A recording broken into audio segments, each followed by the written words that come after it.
Hi guys, I've had quite a few requests for sort of an explanation of the relationship phases with the narcissist. So with the narcissistic relationships, there are three phases. There is the idealization phase, there's the devaluation, and then there's the discard. And so typically it goes like this, and this is applicable whether it's an overt or a covert narcissist. I would say one primary difference is the covert narcissist can get away with their duplicity for a lot longer, and usually their mask is much better, they're much harder to spot. They're actually the much more dangerous type of narcissist. So the devaluation phase may be a lot longer with the coverts. Actually, both the idealization and the devaluation. So typically the idealization phase is where they have you on a pedestal, like nothing you do is wrong. They think you're amazing. You feel so loved and accepted. In this phase, they want to spend every waking moment with you. You might feel a certain intensity to the relationship. That's actually a red flag.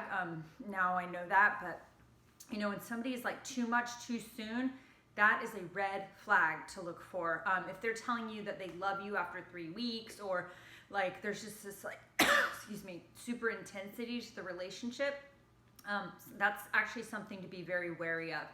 So, and if they during this phase, they will they'll mirror you. So if you're a Republican, they're a Republican, even though in the last relationship they may have been a Democrat. If you smoke, they smoke.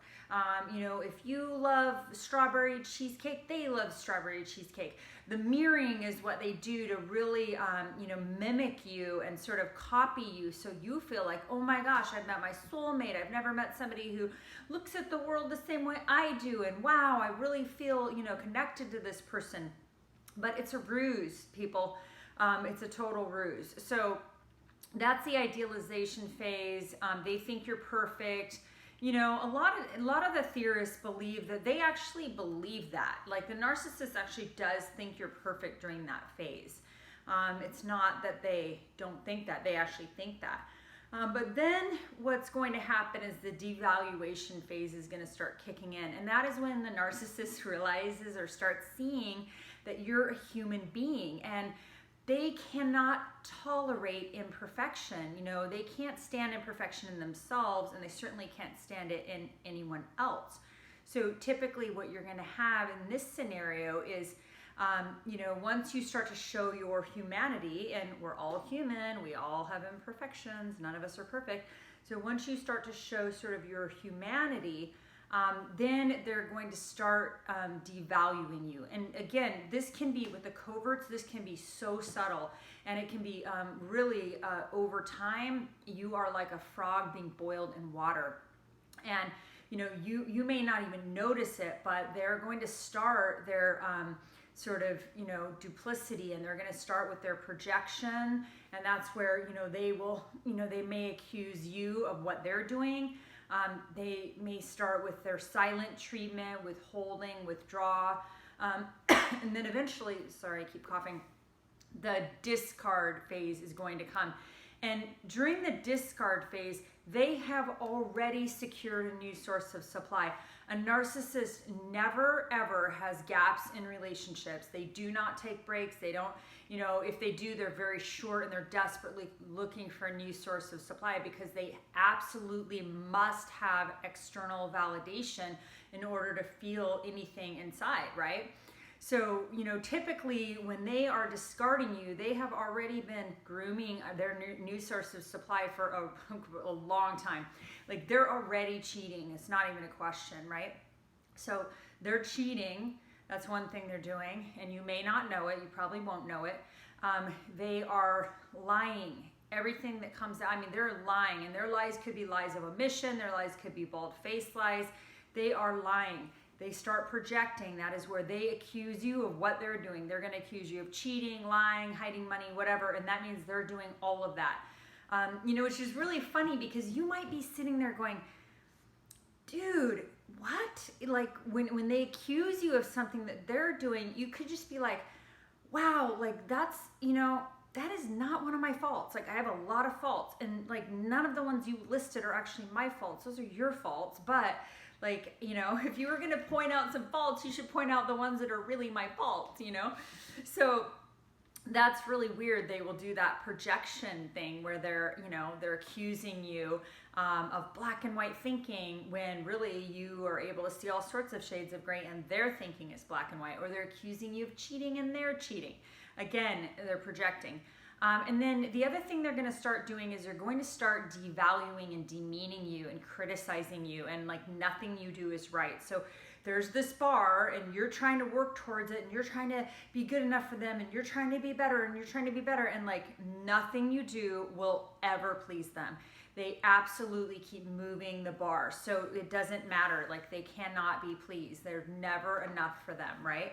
So they're everything that they used to love about you, they're going to start insulting. And so like they can be very specific about stuff they used to say they loved, and now they absolutely hate it. That's so weird.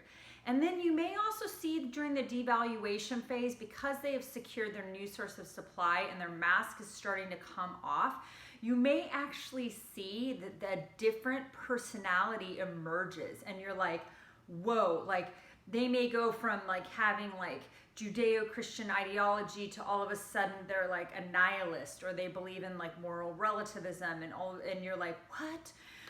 You know, how have I known you all this time? And like, you used to believe this way and now you believe this way. They may start talking differently. They may start dressing differently, because again, remember, they were using your personality to get by in the world. And now they're absorbing the new person's personality, and they're sort of fractured. They're sort of split. So, you know, they're trying to sort of be who you wanted them to be, but then they're going to this other source of supply and being what that person wants to be. And they're sort of schizophrenic. It's almost like somebody that has multiple personalities. Super weird. And then, of course, during the discard phase, they are going to screw you out of money in every way they can. They will try to take every last penny. These people have absolutely no concept of fairness. They have no concept. They do not care if they've lied their ass off to you. They are so duplicitous with money.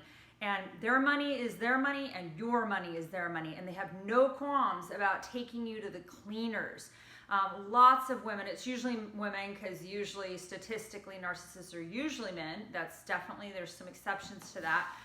But they will, you know, if you're going through a divorce with them, or, you know, you had some sort of joint assets, they are going to take you to the cleaners, and they have absolutely no remorse or guilt around it. They feel very justified. You know, typically, you know, they may be the ones that lied, gaslighted, did silent treatment, stonewalling, cheated on you. And then they'll also cheat you financially. They have no qualms, they have no remorse, they have no guilt, they have no conscience about it. That's just what they do. It's, you know, lots of people have had to rebuild their lives after getting out of these relationships with these people. So yeah, there's just a lot of duplicity in there. And then the other thing that they're going to do, and they'll do this during the devaluation phase and during the discard, but it gets very extreme during the discard, is silent treatment. You know, they silent treatment, they want to make you feel like you're the dumbest person on the planet. They're very demeaning. They won't, you know, converse with you. So you could be trying to have a conversation with them, and they'll literally just give you the silent treatment, because the message they're trying to send you is really about how they feel about themselves and externally, but they're projecting that onto you. And the message they're trying to send you is that you're worthless, that you don't even matter, that you're not even worth a word or a conversation. And this could be somebody, I mean, if you're with a covert narcissist, you could be with them for 20 years, and all of a sudden they'll start to like treat you like this, like silent treatment, stonewalling. You could ask direct questions. They will just totally ignore you. They will lie to your face. They start gaslighting you, making you question your own sanity, your own reality. You know, these are just all the tricks they have. It's like they have a toolbox, and in that toolbox is like duplicity, cheating, lying, gaslighting, you know, silent treatment, demeaning, you know, criticizing. That's all they have in their toolbox. Like those are their tools. And the sad and unfortunate thing is that, you know, the new source of supply is going to experience all of the same, ridiculousness, but they won't believe you. Even if you try to warn them, they will not believe you because they are being love bombed, right? So they're getting that, that initial thing that you had, which is the reason you even were with the narcissist in the first place.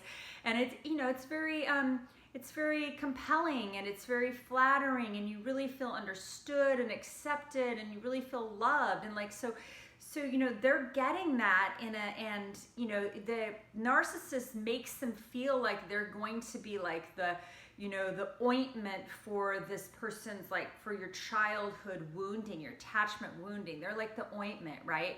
And what the new source doesn't know, which is what you know if you've been in a relationship with them, is they are taking all of that information and they are filing it away. And they are going to use that against you in the most egregious way. Like every single vulnerability or, anything you told them that was like your most vulnerable, your most intimate, they have no qualms about using that against you.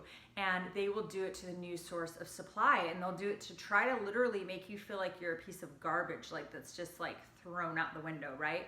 So, this can be very detrimental to your self-esteem. Oh, another thing I forgot to mention during the devaluation phase is they will withhold sex and affection and compliments.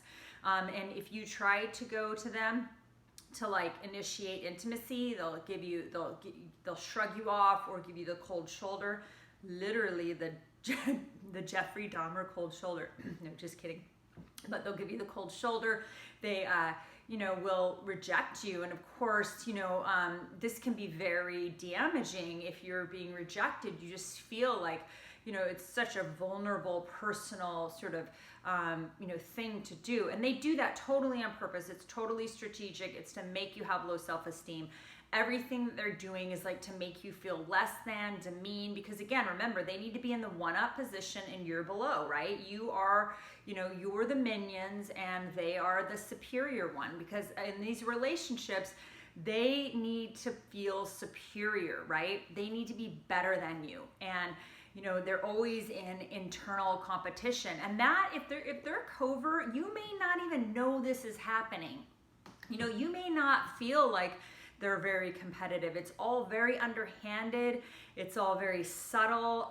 It's just a very, manipulative ploy. So yeah, that's the story for you. And of course, the new source of supply is going to experience this. It may take 5 years, 10 years if they're a covert, but they're probably going to be calling you, years down the road, going, what the heck just happened? And you'll be like, watch my videos.